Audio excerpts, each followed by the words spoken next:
औज़ुबिल्लाहिमिनश्शैतानिर्रजीम बिस्मिल्लाहिर्रहमानिर्रहीम। अस्सलाम वालेकुम नाज़रीन, मैं हूँ आपका होस्ट इदरीस नाज, आप देख रहे हैं नाज बरदारियाँ। मोहतरम नाज़रीन, एक छोटी सी खबर है आपके लिए और मेरे लिए, बहुत छोटी खबर, क्योंकि हम इससे बहुत बड़ी बड़ी खबरें हजम कर जाते हैं, इसलिए आपके नज़दीक और मेरे नज़दीक ये बहुत छोटी सी खबर है। मोहतरम नाज़रीन, ये छोटी सी खबर ये है कि हासिलपुर में एक शख्स ने अपने 2 बच्चों को पहले जहर दिया मियाँ बीवी ने मिलकर, और उसके बाद दोनों मियाँ बीवी ने खुदकुशी कर ली है। वजह तस्मीया भी आपको बताता हूं, लेकिन इंतहाई छोटी सी खबर, अनगिनत खबरों में, बड़ी बड़ी खबरों में, जहां ये खबरें हों कि वजीर आजम ने सेनेट का जो ओहदेदारान थे, जो सेनेट के मेंबर थे, जो रिटायर हुए, उनको इशाया दिया है और 1 करोड़ रुपया खाने पे खर्च कर दिया है। जहां पर यह खबर हो कि मरियम बीबी नया हेलीकॉप्टर खरीद रही है, यहां पर ये खबरें हो कि IMF पाकिस्तान को फिर कर्ज देने के लिए तैयार हो गया है। बड़ी बड़ी खबरों के दरमियान इंतहाई छोटी सी हकीर सी खबर कि हासिलपुर शहर में एक शख्स ने अपनी बीवी के साथ मिलकर पहले अपने बच्चों को जहर दिया और फिर खुद भी जहर खा के खुदकुशी कर ली है। इसकी वजह तस्मीया ये बताई गई है कि 3 माह से दोनों मियाँ बीवी जिस किराए के घर में रहते थे, किराया नहीं दे पा रहे थे, मालिक मकान बहुत तंग कर रहा था। उसने आके कहा कि फौरी तौर पर मकान खाली करें, इसी वक्त मकान खाली करें, मैं आपको यहाँ रहने नहीं दे सकता। और घर का बिजली का बिल जो था 1 महीने का, वो 17,500 रुपए था। ना वो बिल दे सकते थे, ना वो किराया अदा कर सकते। मालिक मकान ने कहा फौरी तौर पर जो मर्जी बेचें, आप अपनी जायदाद बेचें, अगर आपके पास जेवर है बेचें, अगर आपके पास गुर्दे हैं तो वो बेचें, लेकिन मुझे फौरी तौर पर बिल जमा करवा के दें और घर खाली करें।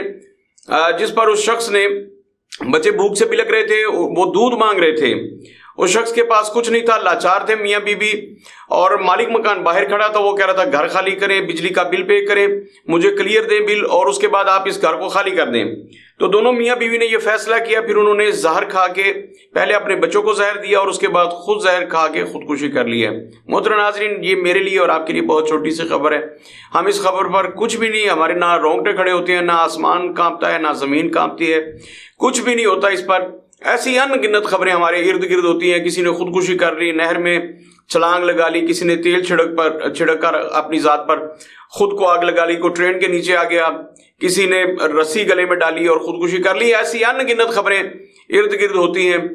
लोग मर रहे हैं, फाकों से मर रहे हैं, खुदकुशियां कर रहे हैं, लेकिन ये खबरें हमारे लिए बिल्कुल मामूली सी खबरें। इन खबरों का हम नोटिस नहीं लेते, ये खबरें हमारे ऊपर से गुजर जाती हैं। मोहतरम नाज़रीन, ये भी एक मामूली सी खबर है, ये इंतहाई छोटी सी खबर। आपकी और मेरे लिए इस खबर की कोई अहमियत नहीं हो सकती। हासिलपुर शहर मुझसे पता नहीं कितने कोसों दूर है, आपसे कितना दूर होगा। बाहर क्या, इंसानियत के नाते ये खबर जब मेरी आंखों के सामने से गुजरी तो माह सियाम है, सच में मेरा दिल भर आया और मुझसे रहा ना गया। तो मैंने सोचा कि ये खबर जो है, इस पर एक घटिया सा छोटा सा प्रोग्राम कर देना चाहिए। बेशक लोग उसे ना देखें, लेकिन इस पर प्रोग्राम करना चाहिए। मोहतरम नाज़रीन, हमारे वो हुक्मरान जो महंगाई खत्म करने का दावा करके, गुर्बत खत्म करने का दावा करके आते हैं, उसके बाद वो सेनेटर्स की मराहत में, सदर की मराहत में, अपनी मराहत की जो इजाफा करते हैं, वो आपकी और मेरी आंखें खोलने के लिए काफी नहीं होता। मोहतरम, जो कुछ हो रहा है, आप और मैं बड़े ढीठों की तरह, बल्कि इससे बड़ा लफ्ज बोलना चाहता हूं, आज हासिलपुर में जो हुआ उसके बाद हम बेगैरतों की तरह ये खबरें हजम कर जाते हैं और हुक्मरान अल्ले तरल्ले करते हैं, वो याशियां करते हैं, वो अपने एक एक इशाये पर 1 करोड़ रुपया खर्च कर देते हैं। सिर्फ मुझे ये बताइए, ये जो शख्स जिसने अपने 2 बच्चों को जहर दिया और दोनों मियां बीवी ने जहर खाया, अगर 1 करोड़ रुपए इन्हें दे दिया जाता तो क्या इनकी जिंदगी ना बन जाती। वहां हासिलपुर में ये 20-25 लाख का एक छोटा सा घर ले लेते, 20-25 लाख से ये कारोबार शुरू कर सकते थे। मोहतरम नाज़रीन, फिर भी इनके पास 50-60 लाख रुपया बच जाना था। इनके लिए इतनी बड़ी रकम थी, ये बंदा पूरी जिंदगी नहीं सोच सकता कि वो 1 करोड़ रुपया कमा सकता था। लेकिन हम ईशाइयों पर, ऐसे अल्लाह तलोड़ों पर करोड़ों रुपए खर्च कर देते हैं। पिछले दिनों एक वीडियो वायरल हुई, सादिक संजरानी चेयरमैन सेनेट, उनके घर में एक ईशाइया हुआ, इतना बड़ा ईशाइया था। मोहतरम नाज़रीन, कभी आपने सोचा है कि वो बेगैरत शख्स अपने खुले सेहन में चिल्लर लगा के बैठता है, वहां AC लगे होते हैं, सरकारी खजाने से बिल दिए जाते हैं। मोहतरम नाज़रीन, ये मेरा पाकिस्तान है, ये आपका पाकिस्तान है, लेकिन आपको इससे क्या लगे कि पाकिस्तान कैसे उजड़ रहा है, हम सामने बैठे। मोहतरम नाज़रीन, इसमें आप कहेंगे कि हुक्मरानों का क्या कसूर है। अगर हासिलपुर शहर के एक शख्स ने खुदकुशी कर ली है, जहर खा ली, अपने बच्चों को जहर दे दिया, तो इसमें मरियम बीबी का क्या कसूर है, इसमें शहबाज शरीफ का क्या कसूर है, इसमें आसफ अली जरदारी का क्या कसूर है, इसमें हमारे अरकान असम्बली का क्या कसूर है। तो मोहतरम नाज़रीन, ऐसे ही मेरे जैसे किसी दीवाने सागर सिद्दीकी ने कहा था कि जिस आहत में लुट जाए फकीरों की कमाई, उस आहद के सुल्तान से बड़ी भूल हुई है।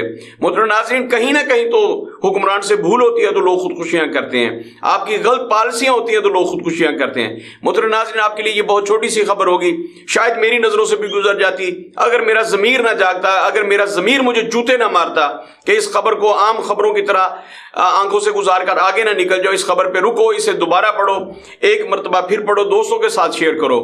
जब मैं ये खबर शेयर कर रहा था अपने दोस्तों के साथ तो मैंने सोचा आप भी मेरे दोस्त हैं, आपके साथ ये खबर शेयर करूं। मोहतरम नाज़रीन, हर चंद ये बहुत छोटी सी खबर है, लेकिन अगर आपका और मेरा ज़मीर जिंदा हो तो ये दुनिया की सबसे बड़ी खबर है। मैं ये नहीं कहता कि उसके अड़ोस पड़ोस में रहने वाले उसके अजीज़ों कुर्बा को इसका करना चाहिए था।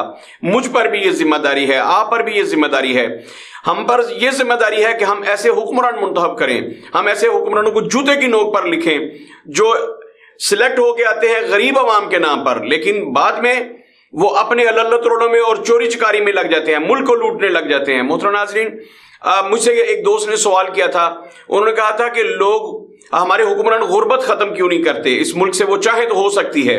मैंने उसका बड़ा सिंपल सा जवाब दिया था। मैंने कहा मेरे एक जाने वाले दोस्त थे, उसके वालिद साहब जो थे वो फालिज का शिकार थे और वो भीख मांगा करते थे, अपनी सड़क पर बैठ जाते वो कुर्सी पर और लोग उनके सामने पैसे रख के चले जाते। मैंने 2-3 मरतबा उस शख्स से कहा, मैंने कहा अपने बाप का इलाज क्यों नहीं करवाते, तो उसके दोस्त ने जवाब दिया था कि अगर ये अपने बाप का इलाज करवा ले तो फिर भी कहां से इकट्ठी होगी, ये जो पैसे इकट्ठे करता है लोगों से मांगता है अपने वालिद के इलाज के नाम पर पैसे, दूर दूर से इसे इजी पैसा जैज कैश के पैसे आते हैं तो फिर वो बंद हो जाएंगे अगर इसका बाप ठीक हो जाता है। तो मोहतरम नाज़रीन, हमारे हुक्मरानों ने हमें गरीब इसलिए रखा हुआ है कि पूरी दुनिया से भीख किसके नाम पर मांगनी है। अब नवाज शरीफ की टेंट दिखा के तो भीख नहीं ली जा सकती, आपने क्या दिखा के भीख लेनी है? मरियम बीबी का मेकअप दिखा के, उसकी सर्जरी दिखा के तो भीख नहीं ली जा सकती। मोहतरम नाज़रीन, भीख कैसे मिलनी है? भीख इसी सूरत मिलनी है कि आपको मुझको गरीब रखा जाए। ऐसे शख्स जो हैं जो हासिलपुर में आज अपने बच्चों समेत जिसने खुदकुशी की है, ऐसे लोगों की तस्वीर दिखाई जाएं, इनकी फोटोज दिखाई जाएं आलमी इदारों को, आलमी बैंकों को, मुहैयर हजरात को, बड़े बड़े ममालिक को, और उनसे इनके नाम पर कर्ज लिए जाए, भीख मांगी जाए। मोहतरम नाज़रीन, अगर ये लोग खत्म हो जाते हैं तो फिर अगर ये लोग असुदा हो जाते हैं तो फिर भीख किसके नाम पे मांगी जाएगी, कर्ज किसके नाम पे लिए जाएंगे? मोहतरम नाज़रीन, मेरी समझ में ये बात आई है कि पाकिस्तान के हालात इसलिए खराब रखे जाते हैं, पाकिस्तान में गुर्बत को इसलिए परवान चढ़ाया जाता है कि मेरे और आपके नाम पर IMF से कर्जे लिए जा सके, दीगर ममालिक से, अमेरिका से और ममालिक जो अरब ममालिक हैं उनसे बड़े बड़े कर्जे लिए जा सके, चाइना से कर्जा लिया जा सके, ये बता के कि पाकिस्तान में बहुत गुर्बत है, हम गरीब मुल्क हैं, हमारे पास तनख्वाहें देने के पैसे नहीं है, लिहाजा हमें हमारी अय्याशियों के लिए, हमें हेलीकॉप्टर खरीदने के लिए पैसे दिए जाए, हमने गाड़ियों के टायर बदलवाने हैं, हमने ब्यूरोक्रेसी को गाड़ियां देनी है। यहाँ पर नाजरीन मैं आपको क्या क्या बताऊं कि मैंने बार बार कहा कि एक MD है सुई गैस का जिसकी 70 लाख रुपया पाकिस्तानी रुपयों में तनख्वाह है, इसके अलावा जो उसको मराद मिल रही हैं तकरीबन वो 4 से 5 करोड़ रुपया सिर्फ एक शख्स लेके जा रहा है।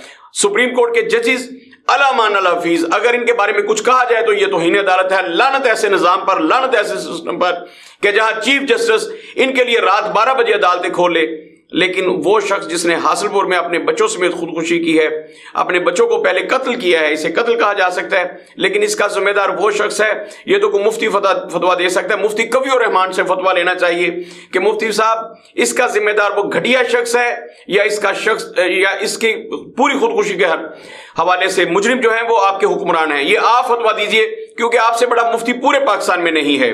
तो जिस मुआशरे में ज़मीर मुर्दा हो वहां पे मुफ्ती कवी रहमान सबसे बड़े मुफ्ती होते हैं, तो ये मुफ्ती कवी रहमान से फतवा लीजिए। अल्लाह आपका हामी और नासिर, अपना बहुत सारा ख्याल रखिए। लेकिन अगर आपका ज़मीर 1 सेकंड के लिए जाग जाए तो फिर इस पर सोचिए ज़रूर कि हमारे मुल्क में क्या हो रहा है। मेरे लिए ये प्रोग्राम करना इंतहाई मुश्किल हो रहा है, मेरे बस में नहीं है, मैं चीखूं, मैं रोऊं, मैं चिल्लाऊं और आपका ज़मीर जो है उसे जगाने की भरपूर कोशिश करूं। लेकिन अल्लाह के फजल करम से हम 25 करोड़ घुघू घोड़े भंग पीकर सो रहे हैं, हमारा ज़मीर कतई तौर पर नहीं जाग सकता। हमारे लिए इतनी काफ़ी है कि हम 2 वक्त की रोटी खाते हैं, सो जाते हैं, बिजली का बिल आता है, कोई ना कोई घर की चीज़ बेच के हम बिजली का बिल दे देते हैं। मोहतरम नाज़रीन, अपना बहुत सारा ख्याल रखिएगा। लेकिन अगर आपका ज़मीर जागे तो इस पर सोचिएगा ज़रूर। हासिलपुर में जिस शख्स ने अपने 2 बच्चों समेत खुदकुशी की है, इसके ज़िम्मेदार आप हैं, मैं हूं, पूरा सिस्टम है, या हमारे हुक्मरान हैं, या हम सब मिलके हैं। अल्लाह का अज़ाब इसलिए पाकिस्तान पर आ रहा है کہ ہم لوگ ایسی چھوٹی چھوٹی خبروں کو چھوٹی خبریں سمجھ کر نظر انداز کر جاتے ہیں، لیکن اللہ کے نزدیک یہ بہت بڑی خبریں ہوتی ہیں، اللہ انہیں نظر انداز نہیں کر سکتا۔ اس لیے پوری قوم پر پھر زوال آتا ہے، پوری قوم پر پھر عذاب آتا ہے، اور ہم اس وقت اللہ کے عذاب کے لپیٹ میں ہیں۔ اللہ سے دعا کیجیے گا، رمضان المبارک اپنے اختتام پہ ہے، اللہ سے دعا کیجیے گا کہ اللہ پاکستان پر رحم فرمائے، ہمیں ایسا حکمران عطا فرمائے جیسے ہم گھٹیا ہیں ویسے گھٹیا حکمران نہ دے، اپنے رحمت اور فضل سے حضرت ابوبکر صدیق جیسا، حضرت عمر جیسا، حضرت عثمان غنی جیسا، مولا علی جیسا کوئی حکمران عطا فرمائے جو ہمارے لیے واقعتاً نجات دہندہ ہو۔ پاکستان کا اللہ حامی و ناصر و پاکستان زندہ باد۔